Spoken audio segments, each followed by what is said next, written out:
ನಮಸ್ಕಾರ ಗೆಳೆಯರೇ, welcome back to new video. ಸ್ನೇಹಿತರೆ, ಆಂಧ್ರ ಪ್ರದೇಶದ ಒಂದು ಹಳ್ಳಿಯಲ್ಲಿ ಒಂದು ಸಣ್ಣ ಕುಟುಂಬ ವಾಸವಾಗಿತ್ತು. ಆ ಕುಟುಂಬದಲ್ಲಿ ಸುಮಾರು 30 ವರ್ಷ ವಯಸ್ಸಿನ ಚಂದನ ಎಂಬ ಮಹಿಳೆ ಇದ್ದಳು. ಒಂದು ರಾತ್ರಿ ಊಟದ ನಂತರ ಚಂದನ ತನ್ನ ಕೋಣೆಯಲ್ಲಿ ಹಾಸಿಗೆಯ ಮೇಲೆ ಮಲಗಿದ್ದಳು.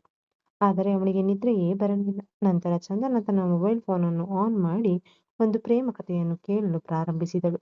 ಅದನ್ನು ಕೇಳುತ್ತಿದ್ದಂತೆ ಅವಳ ಮನಸ್ಸಿನಲ್ಲಿ ವಿಚಿತ್ರ ಚಲನೆ ಉಂಟಾಗಿತ್ತು.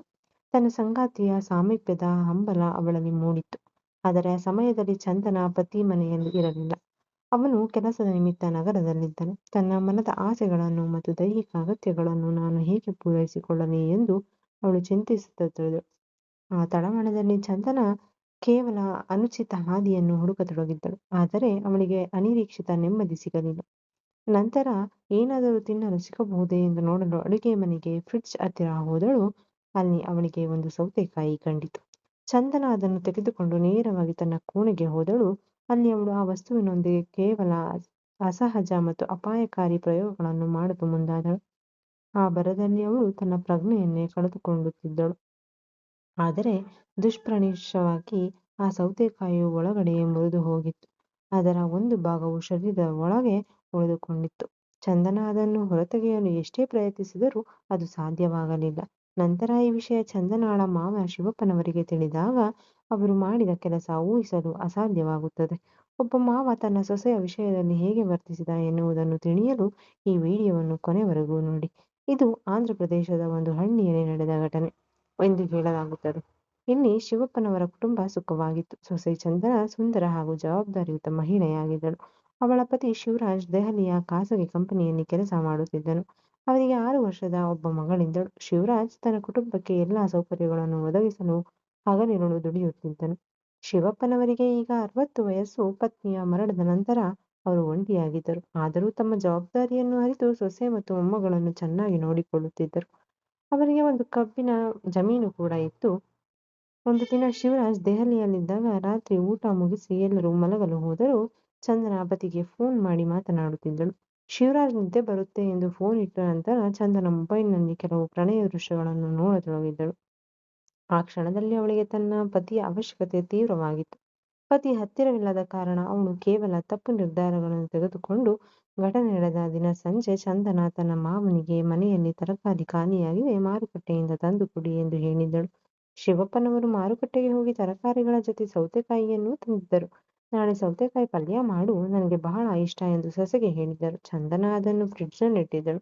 ಅಂದು ರಾತ್ರಿ ಎಲ್ಲರೂ ಮಲಗಿದ ಮೇಲೆ ಚಂದನ ಮತ್ತೆ ಅದೇ ಕಾಮೋದ್ವೇಗಕ್ಕೆ ಒಳಗಾದಳು. ಆದರೆ ಮನೆಗೆ ಹೋಗಿ ಸೌತೆಕಾಯಿಯನ್ನು ತಂದು ತನ್ನ ಏಕಾಂತದಲ್ಲಿ ಬಳಸತೊಡಗಿದ್ದಳು.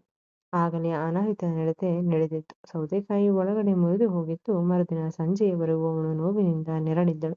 ಯಾರಿಗೂ ಹೇಳಬೇಕೆಂದು ತಿಳಿಯದೆ ಕೊನೆಗೆ ತನ್ನ ಆಪ್ತ ಗೆಳತಿ ಪವಿತ್ರಾಳಿಗೆ ಫೋನ್ ಮಾಡಿ ವಿಷಯ ತಿಳಿಸಿದಳು.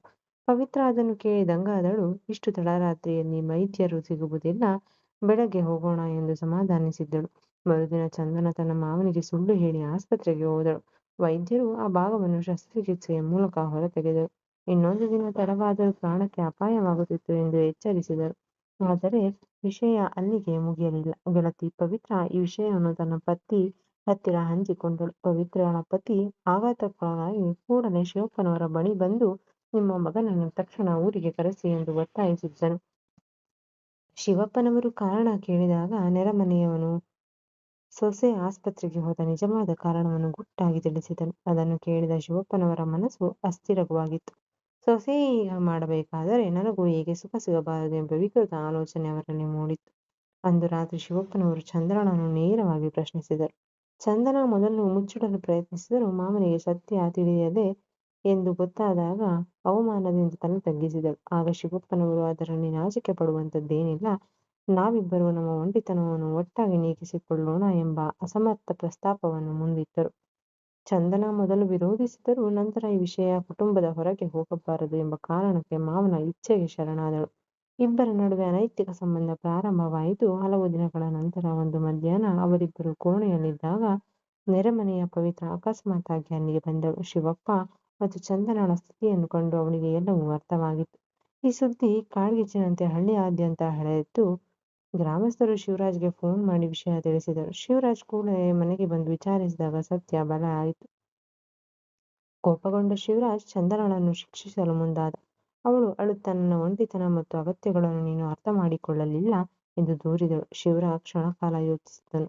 ತನ್ನ ತಪ್ಪು ಇದೆ ಎಂದು ಭಾವಿಸಿ ತಂದೆಯನ್ನು ಅಲ್ಲೇ ಬಿಟ್ಟು ಹೆಂಡತಿ ಮತ್ತು ಮಗಳನ್ನು ಕರೆದುಕೊಂಡು ನಗರಕ್ಕೆ ಹೋದನು. ಅಲ್ಲಿ ಹೊಸ ಜೀವನ ಆರಂಭಿಸಿದನು. ಆದರೆ ಹಳ್ಳಿಯಲ್ಲಿ ಒಬ್ಬಂಟಿಯಾದ ಶಿವಪ್ಪನವರು ಅವಮಾನ ಮತ್ತು ಪಶ್ಚಾತ್ತಾಪದಿಂದ ಕೃಶರಾದರು. 3 ತಿಂಗಳಲ್ಲಿ ಅವರ ಆರೋಗ್ಯ ಹದಗೆಟ್ಟಿತ್ತು. ಮಗ ಶಿವರಾಜ್ ಮರಳಿ ಬರುವಷ್ಟರಲ್ಲಿ ಶಿವಪ್ಪನವರು ಪ್ರಾಣ ಬಿಟ್ಟಿದ್ದರು. ಸ್ನೇಹಿತರೆ, ಶಿವರಾಜ್ ಇಂದು ತನ್ನ ತಂದೆಯ ಫೋಟೋವನ್ನು ನೋಡಿ ಕಣ್ಣೀರು ಹಾಕುತ್ತಿದ್ದಾನೆ.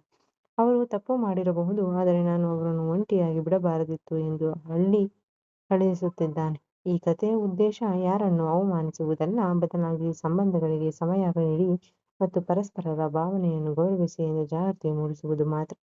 ಇಲ್ಲಿಗೆ ಈ ಕಥೆ ಮುಗಿಯುತ್ತದೆ. ಸ್ನೇಹಿತರೆ, ನಿಮಗೆ ಈ ಕಥೆ ಇಷ್ಟವಾಗಿದ್ದರೆ ಲೈಕ್ ಮಾಡುವುದನ್ನು ದಯವಿಟ್ಟು ಮರೆಯಬೇಡಿ. ಮತ್ತೆ ಇಂತಹ ಇನ್ನಷ್ಟು ಕಥೆಗಳಿಗಾಗಿ ನಮ್ಮ ಚಾನಲನ್ನು ಸಬ್ಸ್ಕ್ರೈಬ್ ಮಾಡಿಕೊಳ್ಳಿ.